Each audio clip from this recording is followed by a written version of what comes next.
Notre école se distingue depuis le début en fait par une pédagogie active, c'est-à-dire on demande à nos étudiants d'être des acteurs de leur formation. Les projets sont menés en lien avec les entreprises, les stages de fin d'études bien entendu aussi. Et donc il y a des terrains d'expérimentation et d'application qui sont très importants et sur lesquels donc ça leur permet aussi de mesurer quel est leur niveau de compétence réellement atteint. Ces domaines de santé et sécurité au travail sont des domaines transverses.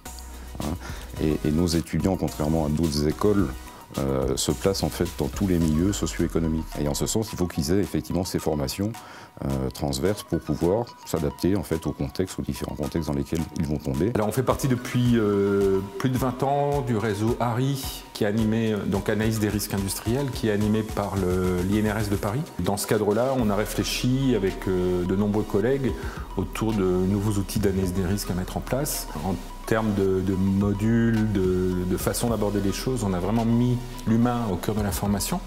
Et dans ce cadre-là, donc, il était tout à fait logique et naturel d'aller vers le référentiel BEST et de l'appliquer au niveau pédagogique.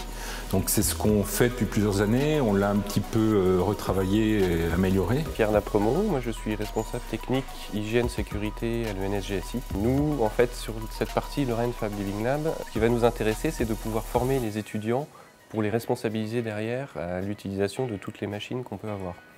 On a des découpes laser, les imprimantes 3D, et donc notre objectif c'est qu'ils gagnent en autonomie sur l'usage de la plateforme, tout en étant encadrés, supervisés. Leurs renseignements leur permettent derrière de s'adapter beaucoup plus rapidement, beaucoup plus facilement à toutes les notions de QHSE qu'ils vont pouvoir rencontrer.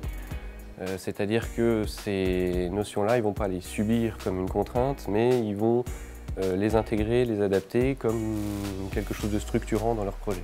En deuxième année du cycle ingénieur, les élèves vont sur le terrain dans le cadre d'un module en prévention des risques professionnels pour réaliser des observations et construire avec les professionnels le plan de prévention des risques et établir un document unique que le professionnel va pouvoir utiliser et envoyer à l'administration de manière officielle. On est un groupe de 5 étudiants à venir dans le cadre de notre formation en prévention des risques professionnels. On doit venir observer afin de réaliser le document unique de l'entreprise.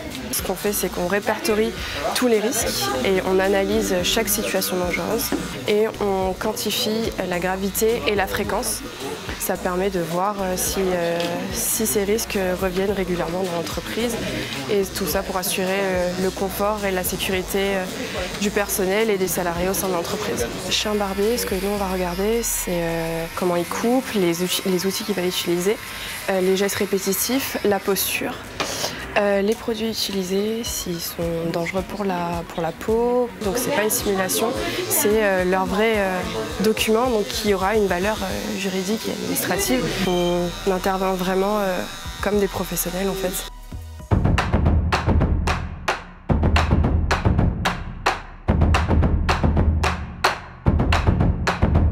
À l'ENSGSI, la santé et la sécurité du travail, c'est tous les jours.